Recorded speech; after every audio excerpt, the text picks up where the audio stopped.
I knew something was wrong before I even stepped outside.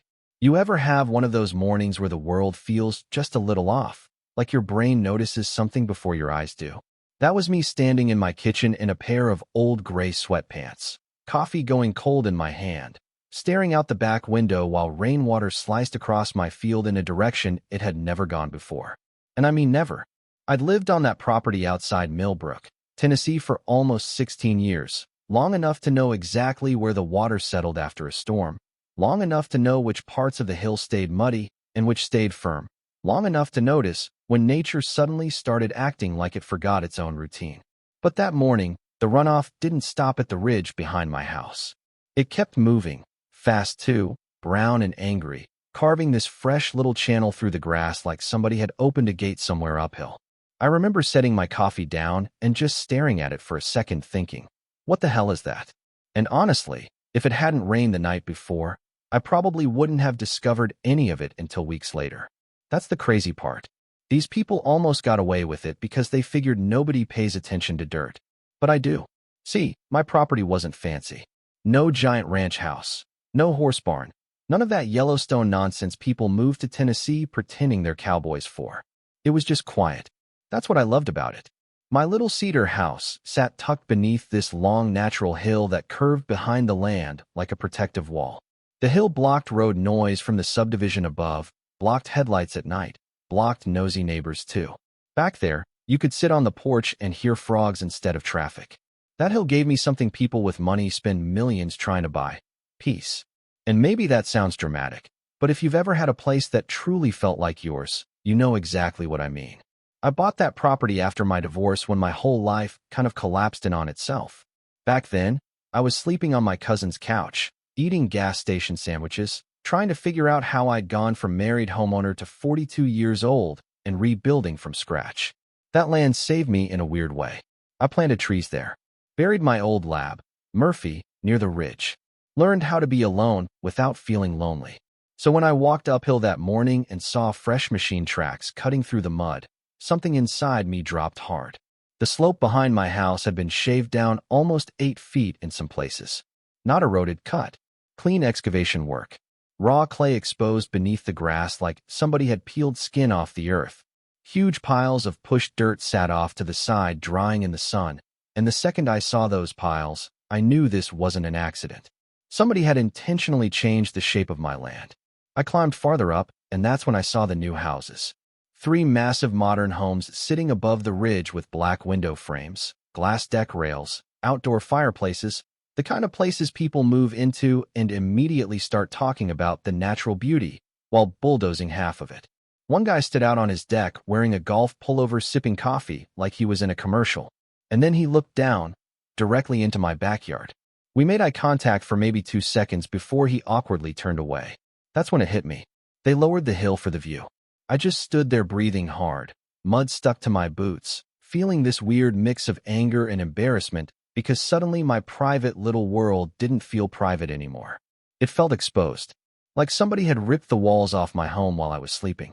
A few minutes later, I found the excavator still running farther up the ridge. Big yellow machine, diesel smell hanging in the wet air, one worker smoking beside a trailer while another guy checked grade stakes with a laser level. I walked right up to them and said, "Hey, whose property line are you boys working on?" The smoker looked at me like I was interrupting lunch. "Development project," he said. "We're improving the sight lines for the upper lots." Improving the sight lines. I swear rich people come up with the prettiest phrases for ugly behavior. I asked him who told them they could cut into my hill. He shrugged and said, "Developer said this section was shared access terrain." Shared access terrain. I almost laughed hearing that nonsense out loud. "No," I told him, "that's my land." And for the first time, the guy actually looked uncertain. Then he pointed toward the trailer and said, "You'll need to take that up with Mr. Talbot." And the second he said that name, I realized this thing was about to become a whole lot bigger than dirt. Now, around Millbrook, everybody knew who Grant Talbot was, even if they pretended not to. He was one of those developers who smiled too much in public and donated benches to parks with his name stamped on little bronze plaques like he was doing society a favor by building overpriced houses on every hill within 50 miles. You'd see him at ribbon cuttings shaking hands with county commissioners, talking about community growth, while locals quietly complained about traffic, flooding, and disappearing tree lines over beers at Rusty's bar downtown. The thing about men like Talbot is they move through small towns like they own the future already. And most of the time, they do. I walked back home muddy and furious and dug through an old filing cabinet in my hallway closet until I found my property survey tube. Dust everywhere, old receipts falling out, paperwork from years ago I hadn't touched since closing day. I spread the survey across my kitchen table and called my buddy Nate, who used to do utility mapping for the county. He came over an hour later carrying gas station coffee and squinting at the papers like he was studying buried treasure. "Well," he said after about 5 minutes, "either they're idiots or they thought you were." Then he tapped the line with his finger. "This cut is definitely on your side." I remember just sitting there staring at the map while rain tapped against the windows because hearing somebody else confirm it made the whole thing feel real in a way it hadn't before. They didn't accidentally drift over a boundary. They crossed it by a lot. And suddenly all I could think about was those people standing on their fancy decks looking down into my yard like it was part of the scenery package included with escrow. What really got under my skin wasn't even the dirt at that point. It was the arrogance. Nobody knocked on my door. Nobody asked permission. They just looked at my hill and decided their $1 million sunset view mattered more than my property rights. Nate leaned back in his chair and said, "You better move fast before they pour retaining walls. Once concrete goes in, this becomes a nightmare." So that afternoon, I called the county office. And let me tell you something, there's an art to dealing with government people. If you call screaming about thieves and corruption, they tune you out immediately. But if you calmly say phrases like unauthorized grading, drainage alteration, possible encroachment violation, suddenly everybody starts typing notes. The woman on the phone changed her tone halfway through the call. She asked for parcel numbers, asked if runoff patterns had changed, asked if excavation crossed a surveyed line. I answered carefully, very carefully. By the next morning, 2 county inspectors were standing in my backyard wearing reflective vests while one of them muttered, "Jesus Christ," under his breath looking at the cut slope. That was the first moment I realized this thing might actually hurt Talbot. They spent nearly 3 hours up there measuring elevations, photographing machinery, checking permits. One older inspector named Carl crouched beside the runoff channel cutting through my field and said, "If they altered drainage onto your property without approval, that's a serious problem." Then he looked uphill toward those houses and shook his head slowly like he'd seen this kind of greed before. Around noon, the excavator shut down. 20 minutes later, a bright red stop work order got stapled to the side of the equipment trailer for the entire neighborhood to see. Oh, people noticed too. Rich neighborhoods love drama, as long as it happens to somebody else. By evening, homeowners were gathering near the cul-de-sac pretending to walk dogs while staring downhill toward the site. I watched from my porch with a beer in my hand, feeling something I hadn't felt in years, momentum. But Talbot still thought he could smooth it over. 3 days later, I got a phone call from him personally. Deep, polished voice, calm as a banker. "Mr. Mercer," he said, "I think there's been a misunderstanding regarding the grading work." I almost admired how casually he said it. Like we were discussing a fence post leaning 6 inches the wrong direction instead of his company literally reshaping my property. I said, "You cut 8 feet into my hill." Silence for a second. Then he gave me the corporate version of a shrug. Our engineering team believed portions of that slope fell within a shared utility transition area. "Funny," I said, "because the county survey disagrees." Another pause. I could hear him recalculating me in real time. Guys like Talbot expect people to either explode emotionally or fold immediately. Calm people make them nervous. He cleared his throat and said, "Well, regardless, we'd like to make this right. We can restore the grade, hydroseed the area, maybe install upgraded landscaping for you." Upgraded landscaping. Like he was offering me decorative shrubs in exchange for stealing part of my land. I walked outside while he talked and looked up toward those decks again. One of the homeowners was standing there pretending not to watch me. I said, "I don't want landscaping. I want the hill back exactly how it was." And for the first time, his voice hardened a little. "Mr. Mercer, restoring the original elevation would be extremely expensive." I leaned against the porch rail and said, "Sounds like a you problem." Then I hung up. That's when things turned ugly. 2 days later, somebody removed the county notice from the trailer. Not officially, physically tore it down. Then one night around 10, I heard engines uphill again. I grabbed a flashlight and walked out back, and sure enough, they had workers moving equipment after hours trying to stabilize part of the cut before additional inspections happened. Real sneaky stuff. I walked right up there in the dark while generators hummed and floodlights lit the slope like a prison yard. One younger worker saw me coming and whispered, "Oh hell," before disappearing behind the excavator. Then Talbot himself stepped out of the trailer wearing jeans and a navy jacket like he wanted to appear hands-on and relatable. "You're trespassing now," he told me. I actually laughed at that. "On my property." He didn't answer immediately, just stared at me with this tight little smile rich men use when they're trying not to show anger. "You're dragging this out farther than it needs to go," he said. "Nobody wants conflict here. You should have thought about that before you stole my hill." His jaw flexed at that word. Stole. People like him hate plain language. Makes their behavior sound exactly like what it is. He took a few steps closer and lowered his voice. "You realize these homes represent millions of dollars in investment for this county," I said, and obstructing this project could create problems for people beyond yourself. There it was. Not a threat exactly. More like the promise of becoming unpopular. Small towns run on that kind of pressure. Make one stubborn guy feel like he's hurting progress, and eventually everybody starts blaming him instead of the people causing the damage. But honestly, that just made me dig in harder. Because standing there under those floodlights, staring at this polished developer trying to intimidate me off my own land, I realized something that changed the entire fight for me. Talbot didn't think I mattered. To him, I was just some middle-aged guy in an old cedar house sitting beneath property he wanted to monetize. He thought eventually I'd take a check, sign paperwork, and disappear quietly. And maybe most people would have. But he picked the wrong damn hill. The next morning, I hired the best survey crew in the county. Not the cheap guys either. I wanted official markers, elevation documentation, everything legally airtight. And when those surveyors finished 3 days later, I did something that caused absolute chaos uphill. I installed temporary fencing directly along the original property line, right through the center of Talbot's prized panoramic view corridor.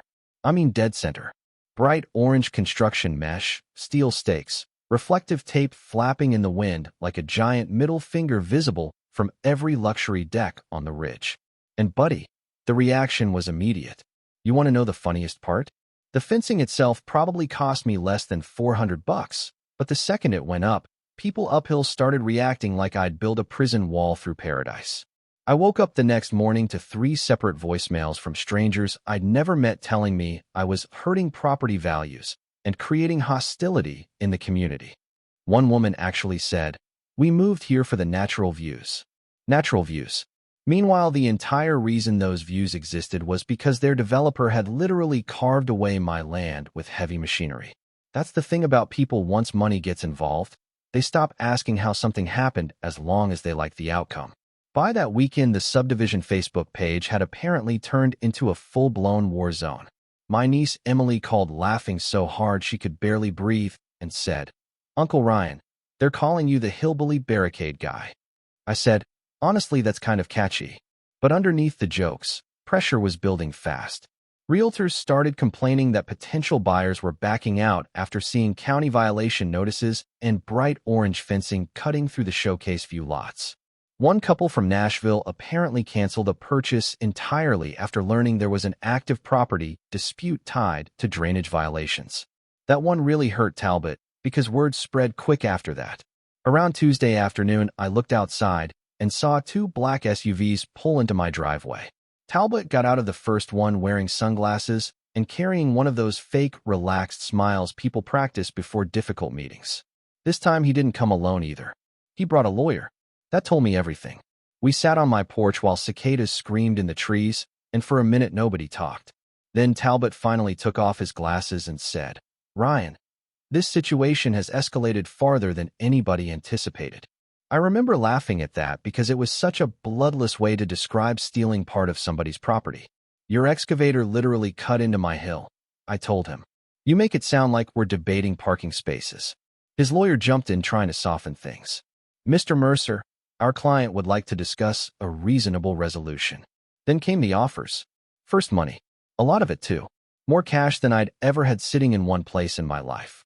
Then landscaping packages, retaining walls, privacy trees, even a proposal for a decorative water feature like they were pitching upgrades on a game show.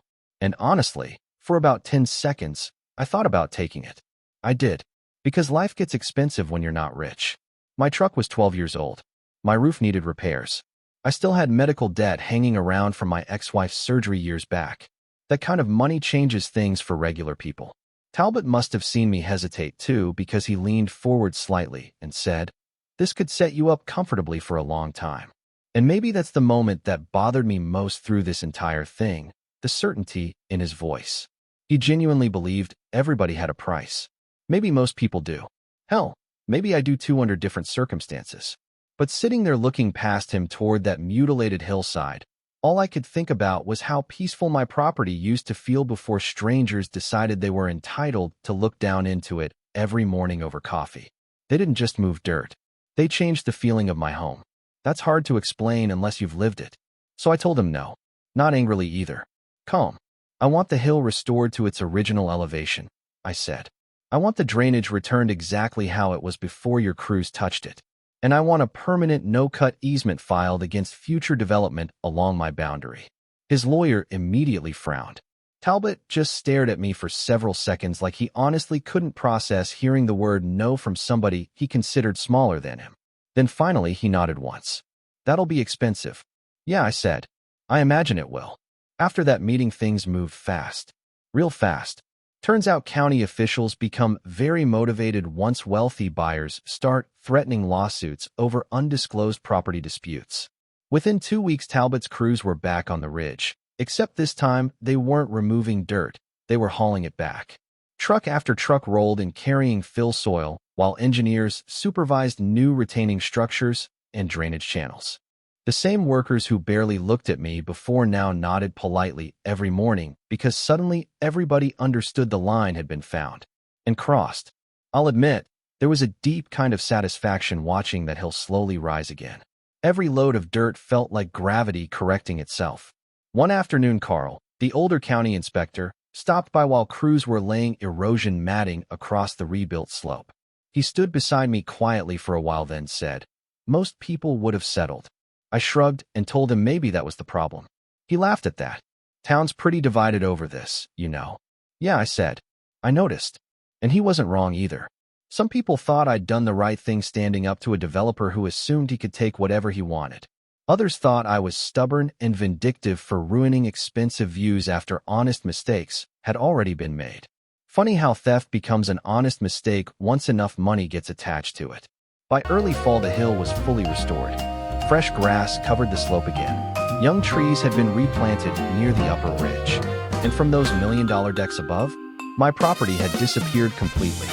One evening after everything was finished, I sat on my porch during another rainstorm listening to water hit the leaves. I watched runoff roll down the rebuilt hill. Slow, familiar, controlled. Until finally it settled exactly where it always used to before any of this started. And man, I can't even describe the relief in that moment. It felt like my home exhaled.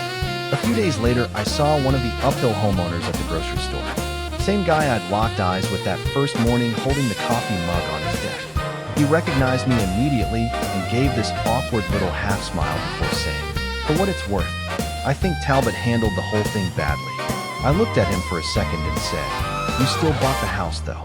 He didn't have much to say after that. And honestly, that's the part one still think about sometimes. Because Talbot was easy to blame. Big developer, big ego, easy villain. But the truth is, none of it happens without people willing to benefit from it. Somebody always wants the better view. Somebody always tells themselves the damage is small, or temporary, or somebody else's problem. Until one day the hill behind somebody's home is just gone. So yeah, maybe I was stubborn. Maybe I cost people money. Maybe that orange fence became pettier than it needed to be. But I'll tell you this, every time it rains now, the water stops exactly where it's supposed to. And if you've ever had somebody with more money, more power, or more connections try to take something from you because they thought you wouldn't fight back, then you probably understand why that matters. Let me know in the comments. Honestly, would you have taken the money, or would you have forced them to rebuild the hill too? Because around here, people still argue about it.